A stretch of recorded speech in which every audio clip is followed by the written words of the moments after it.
আজ আমি তৈরি করব কটকটি। আমার এই কথা শুনে আমার ভাইপো তো খুবই অবাক। আপু কটকটি আবার কি? কেন, তুমি কটকটি চিনো না? তুমি নিজেই তো একটা কটকটি। কি বললেন আপনি আমাকে?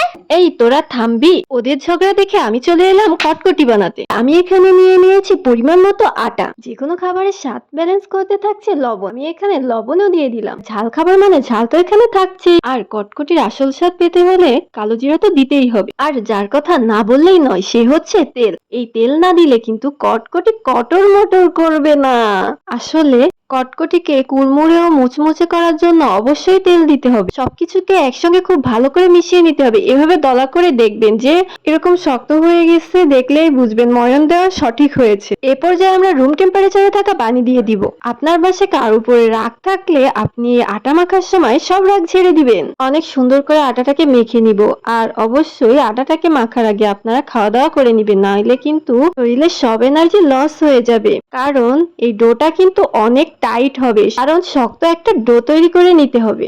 অবশেষে আমার সব রাগ ঝেড়ে দেওয়া শেষ এবং সুন্দর করে আমার আটা মাখাও হয়ে গেল। এখন আমি লেচি কেটে নিয়েছি। এক একটা করে এই ডো দিয়ে দিব, সুন্দর করে রুটি তৈরি করে নিব। কি আপুরা খুব চিন্তায় পড়ে গেলেন? রুটি তৈরি করতে না পারলে কোনো সমস্যা নেই, যে কোনো শেপ দিয়ে এটাকে তৈরি করে নিলেই হবে। আমাদের এখানে রুটি তৈরি করা শেষ হয়ে গেল। কি আপুরা তলোয়ার চালানোর খুব শখ? তলোয়ার চালাতে পারেননি কখনো?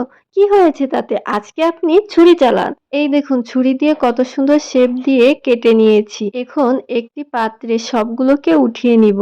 একে একে সবগুলো কটকটি আমি উঠিয়ে নিলাম। এই পর্যায়ে আমি চলে আসলাম কটকটিগুলোকে ভেজে নিতে। একে একে সবগুলো কটকটি আমি তেলের ভিতর ছেড়ে দিলাম। কিছুক্ষণ পর আমি উল্টে পাল্টে নিব। যখন আপনি কটকটিগুলোকে ভেজে নেবেন তখন চিন্তা করবেন যারা আপনার পিছনে অনেক বদনাম করে তাদেরকে কড়াইয়ের ভিতর ভাজতেছেন। এ পর্যায়ে আমাদের অনেকটা ভেজে নেওয়া হয়ে গেল। আর 1 মিনিটের মতো ভেজে আমরা উঠিয়ে নিচ্ছি।